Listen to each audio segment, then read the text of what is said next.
Hey everyone, Big Sad, how you doing? Just wanted to make another video just to share some thoughts that I had regarding one of the Bible characters, a story that took place with Abraham and Avimelech.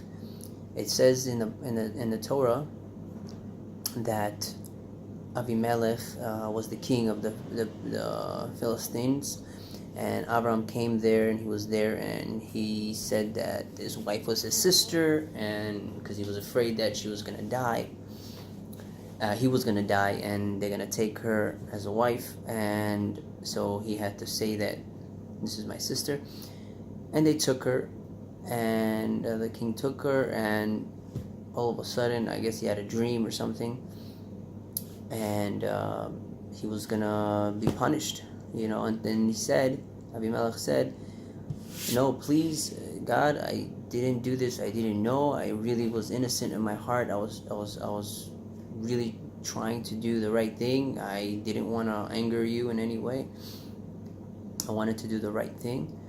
And God said that I know you were innocent in your heart, you wanted to do this, the right thing, and that's why I kept you from touching her. Okay, so that's very important that I wanted to talk about.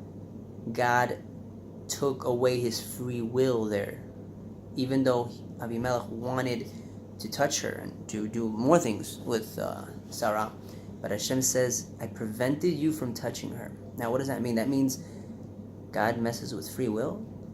That was, and according to what it says here, yes, God took away his free will, so that way there would be no sin. Okay, so why did he do that? Okay, so we all have a topic of free will. Does God can stop free will or not? In this story, we clearly see that God prevented him from doing it, even though he wanted to. Okay, so now let's take a look at his initial intentions. Avimelech wanted to do the right thing. That was his initial free will. I mean, that was his will, and he didn't know to do this, to do that, should I be, so he just did whatever he thought, but his initial will was, he thought he was serving God, he was doing the right thing or whatever. And then God came to him in a dream and says, listen, don't do it.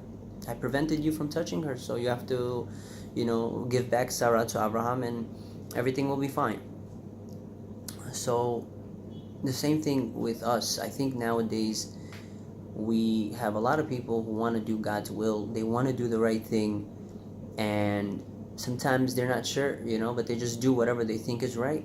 And and God prevents us from doing it if it's the wrong thing, and if it's the right thing, he leads us and he shows us through success that this is the right thing we're doing.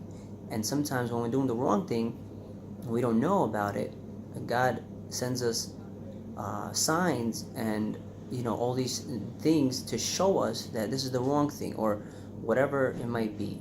So number one, yes, God prevents us from actually committing stuff that are bad at times. He takes away that free will so that way we won't sin, we won't do a mistake, and also he shows us that it's a mistake through bad things happening to us, and we should look at the signs every day in our lives and say, well, my day was successful today, that means I did a lot of good things. Okay, what are the things that I did good?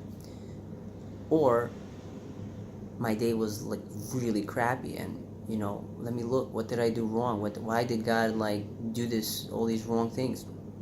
I think it's a good thing that we have a lot of bad things happen to us, because we learn from it that we're not going on the right path, and we have to veer away and go to the good path. So let this story, again, this is not edited or anything like that. I just, whatever came to my mind, my thoughts, I put it down so I can share it with the whole world, whoever's interested. So I would love your comments, and tell me what you think. All right, and God bless you. I wish you have a successful day. For all my brothers out there and sisters, all the best. Bye.